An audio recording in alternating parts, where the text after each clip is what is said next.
देश के 12 विपक्षी दल के नेताओं ने प्रधानमंत्री नरेंद्र मोदी को चिट्ठी लिखी है। कांग्रेस अध्यक्ष सोनिया गांधी, एनसीपी अध्यक्ष शरद पवार समेत 12 नेताओं ने चिट्ठी में सरकार से 9 मांग की है। विपक्षी नेताओं ने सरकार से कहा है कि केंद्र सरकार खुद वैक्सीन खरीदे, सभी लोगों को मुफ्त वैक्सीन लगाई जाए, वैक्सीन के लिए लाइसेंसिंग में बदलाव हो, वैक्सीनेशन के लिए 35,000 करोड़ रुपए जारी करे और पीएम केयर फंड से मेडिकल उपकरण खरीदे जाएं। इसके अलावा विपक्षी नेताओं ने सरकार से दिल्ली में सेंट्रल विस्टा का काम रोकने, बेरोजगारों को हर महीने 6,000 रुपए देने और जरूरतमंदों को मुफ्त में अनाज देने की मांग की है। विपक्षी नेताओं ने अपनी चिट्ठी में कृषि कानून को भी रद्द किए जाने की मांग की है। इससे पहले केंद्रीय मंत्री प्रकाश जावड़ेकर ने कहा है कि देश में तेजी से वैक्सीनेशन हो रहा है। India is one of the fastest vaccinating country, reaching 180 million doses. केंद्रीय स्वास्थ्य मंत्री डॉक्टर हर्षवर्धन ने 8 राज्यों के स्वास्थ्य मंत्रियों के साथ कोरोना संक्रमण और वैक्सीनेशन पर बैठक की। बैठक के बाद हर्षवर्धन ने कहा कि अमेरिका और चीन के बाद वैक्सीनेशन के मामले में भारत तीसरे नंबर पर है। राज्यों को 50% वैक्सीन केंद्र दे रहा है। यूनाइटेड स्टेट्स ऑफ अमेरिका और चाइना के बाद शायद हमारा जो डोजेज हमने दिए हैं ये तीसरे नंबर पर हाईएस्ट नंबर ऑफ डोजेज हैं।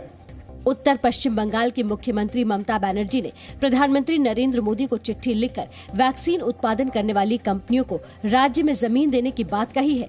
ममता बनर्जी ने कहा है कि केंद्र सरकार वैक्सीन कंपनियों को ज्यादा वैक्सीन बनाने के लिए प्रोत्साहित करे। कांग्रेस सांसद राहुल गांधी ने केंद्र सरकार पर बुनियादी समस्याओं को न सुलझाने का आरोप लगाया है। राहुल ने ट्वीट कर कहा है कि इस महामारी में केंद्र सरकार की क्रूरता को हमारे देशवासी कब तक झेलेंगे। जिनकी जवाबदेही है वो कहां छुपे बैठे हैं। शिवसेना ने केंद्र सरकार को राजधर्म पालन करने की नसीहत दी है। वैक्सीन की कमी की वजह से दिल्ली के 100 वैक्सीनेशन सेंटर को अस्थायी रूप से बंद कर दिया गया है। दिल्ली के उप मुख्यमंत्री मनीष सिसोदिया ने आरोप लगाया है कि केंद्र ने राज्यों का कोटा तय कर दिया है और बड़े पैमाने पर वैक्सीन विदेश भेज दी गई है। इसलिए भारत बायोटेक दिल्ली को कोवैक्सीन की सप्लाई नहीं कर रही है। 6.5 करोड़ वैक्सीन एक्सपोर्ट नहीं की गई होती तो दिल्ली और मुंबई के एक आदमी को 2 बार डबल डोज लग चुकी होती। मास स्केल पे प्रोडक्शन कराएं, नहीं तो ये 3rd wave, 4th wave, 5th wave में हमारे लोग वैसे ही मरते रहेंगे जैसे इस 2nd वेव में मरे हैं। भारत बायोटेक ने दिल्ली सरकार के आरोपों का जवाब देते हुए कहा है कि दिल्ली को अभी अतिरिक्त कोवैक्सीन नहीं दी जा सकती है। केंद्र सरकार की गाइडलाइंस के मुताबिक सप्लाई की जा रही है। बीजेपी ने कहा है कि कांग्रेस और आप वैक्सीन पर भ्रम फैला रहे हैं।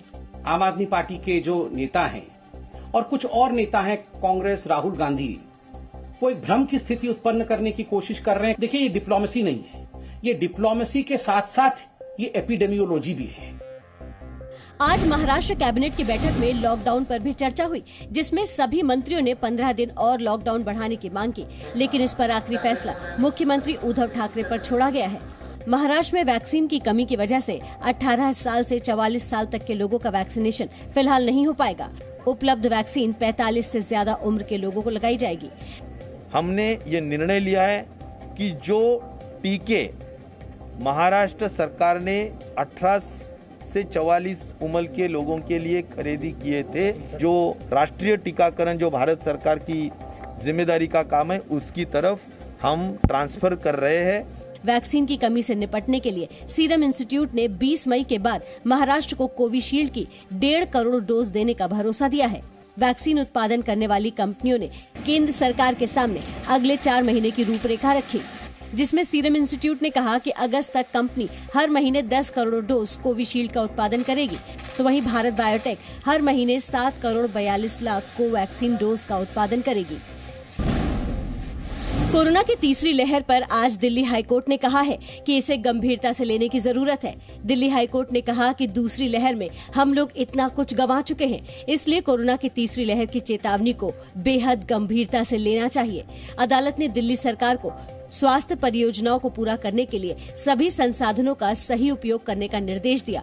उधर बॉम्बे हाईकोर्ट ने भी दूसरी लहर की तैयारियों को लेकर केंद्र सरकार की आलोचना की।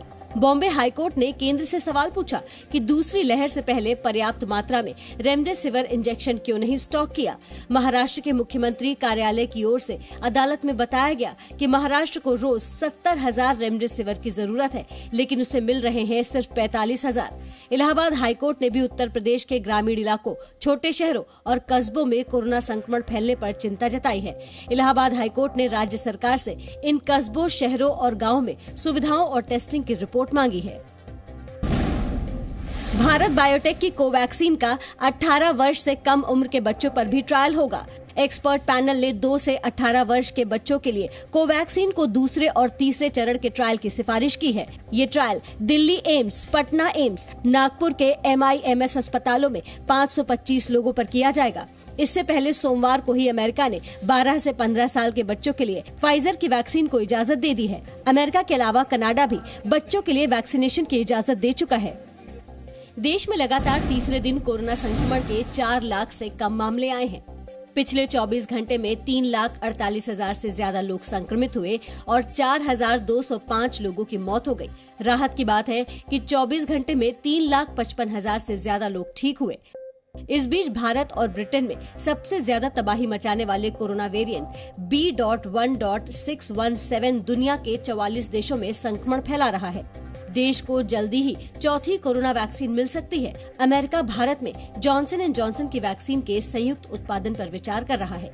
देश में पिछले 24 घंटे में 24,06,674 लोगों को वैक्सीन दी गई। देश में अब तक 17,52,35,991 वैक्सीन डोज दी जा चुकी है। सुप्रीम कोर्ट के दूसरे सबसे वरिष्ठ जज justice DY Chandrachud corona positive हो गए हैं। Presenting B News app, available on Google Play and App Store. Download it now.